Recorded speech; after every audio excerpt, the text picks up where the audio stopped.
Now, I want to bring in John Ackley. He's the CEO of a data protection company. It's Virtru, V-I-R-T-R-U. John, welcome back to the show. Seems to me that the question of the day is Facebook going to reform itself and put in some kind of policy that restricts other people's access to my information, or is the government going to have to do it for it? Which way are we going here?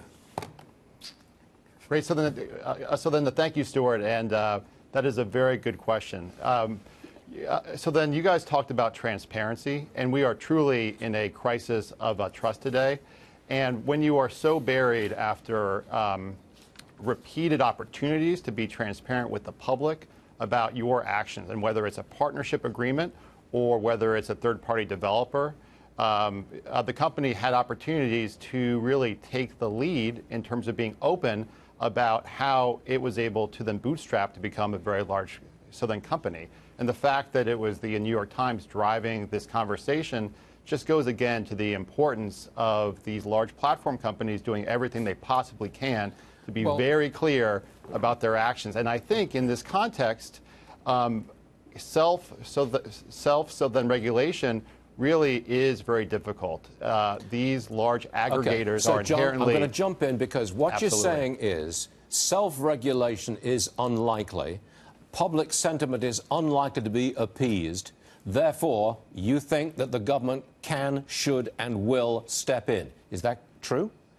So then that is true. And back 17 years ago, so then when I was at the White House as part of the Bush administration, we were really very close right before September 11th to put forward a set of then opt-in privacy regulations that essentially would have given the end user that affirmative consent before data could have been resold online. And I think it's a shame that then 17 years later, it is the Europeans who are actually taking the the lead here. Well, that's the question. That's the question of regulation.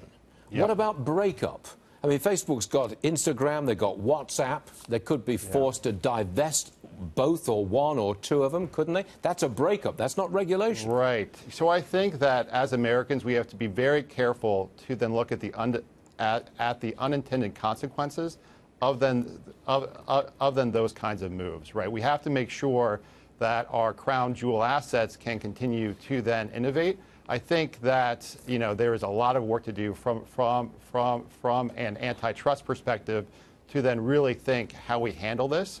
I am starting to then come around to that idea, but I think we all have to press pause in terms of really racing to then break up these large companies. I do think from a data ownership perspective, though, we can really give the end user control and the right to be forgotten by essentially taking the best of what was put forward as part of part of the European mandate, and then port that over to the U.S. I think that is a great first step. Well, if that's the first step, I would expect to see some kind of change in the stock price, which hasn't happened yet. John Ackley, Virtru guy, thanks for joining us, sir. All right, thank you very much.